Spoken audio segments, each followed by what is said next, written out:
Hi everyone, welcome back to my channel. আজ আমি আপনাদেরকে তৈরি করে দেখাবো একদম ঘরোয়া পদ্ধতিতে চাউমিন রেসিপি। এই চাউমিনটি কিন্তু নানা রকম সবজি দিয়ে তৈরি করা হয়, একদম ঘরোয়া পদ্ধতিতে দারুণ হয় খেতে। এই চাউমিনটি অবশ্যই একবার ট্রাই করে নেবেন। তো চলুন দেখে নেওয়া যাক আমার আজকের এই চাউমিনের রেসিপিটি। চাউমিন রান্না করার জন্য চাউমিনটাকে আগে সেদ্ধ করে নিতে হবে। তার জন্য এখানে একটা প্যানে বেশ কিছুটা জল দিয়ে ভালো করে গরম করে নিয়েছি। এখন এর মধ্যে দিয়ে দিলাম অল্প পরিমাণ নুন, তারপর দিয়ে দিলাম 1 টিস্পুন পরিমাণের মতো তেল। এই তেলটা দিলে কিন্তু চাউমিনটা সুন্দর ঝরঝরে থাকবে, একটার সাথে একটা লেগে যাবে না।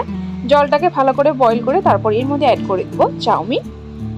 দেখুন আমি পরিমাণ মতো চাউমিন অ্যাড করে দিলাম। আমি কিন্তু এখানে পাতলা চাউমিনটা ইউজ করছি, আপনারা চাইলে মোটাটাও রান্না করতে পারেন। এই পাতলা চাউমিনটা কিন্তু খেতে দারুণ হয়।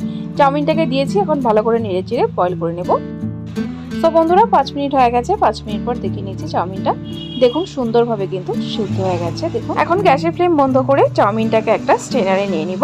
জলটা ভালো করে ড্রেন হয়ে গেলে এর মধ্যে সাথে সাথে অ্যাড করে দিব ঠান্ডা জল। তারপর অ্যাড করে দিব এই চাউমিনে 1 টিস্পুন পরিমাণের মতো তেল। চাউমিনটা সেদ্ধ করার পর স্ট্রেনারে রেখে তারপর এইভাবে ঠান্ডা জল ঢেলে দিয়ে 1 টিস্পুন পরিমাণের মতো তেল দিয়ে চাউমিনটাকে ভালো করে মেখে রাখলে চাউমিনটা ঠান্ডা হওয়ার পর একটার সাথে একটা গায়ে লেগে যাবে না। তো চলুন বন্ধুরা এখন চাউমিন রান্নাটা শুরু করা যাক। তার জন্য এখানে একটা কড়াই বসিয়ে দিয়েছি।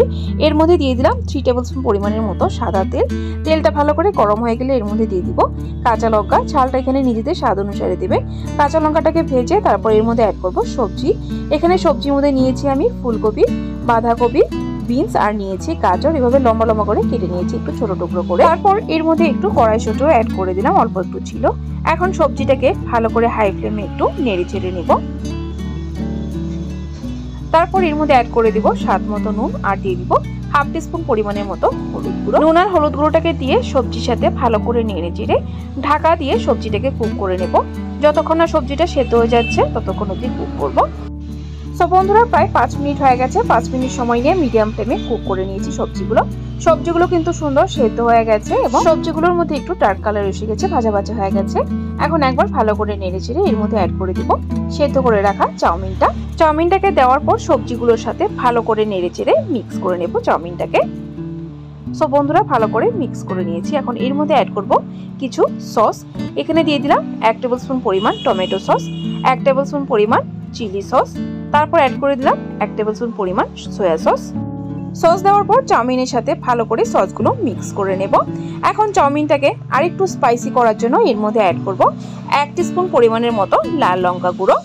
দেখুন লাল লঙ্কা গুঁড়ো অ্যাড করে দিয়েছি। এখন ভালো করে নেড়ে চেড়ে মিক্স করে নেব।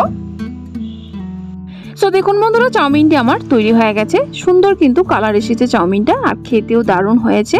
আমি একটা আলাদা পাত্রে সার্ভ করে নিচ্ছি। সো বন্ধুরা এভাবে যদি কখনো সবজি দিয়ে চাউমিন বানিয়ে না খেয়ে থাকেন অবশ্যই একবার ট্রাই করেন, দারুণ হয় খেতে। আর বন্ধুরা এখানে যদি আপনারা পেঁয়াজ রসুন দিয়ে চাউমিন খেতে চান তাহলে অ্যাড করতে পারেন সবজিগুলো ভাজার সময়। তো বন্ধুরা আজকের এই চাউমিনের রেসিপিটি কেমন লাগলো অবশ্যই কমেন্ট করে জানাবেন। যদি ভালো লেগে থাকে তাহলে কিন্তু একটা লাইক অবশ্যই দিয়ে দিবেন।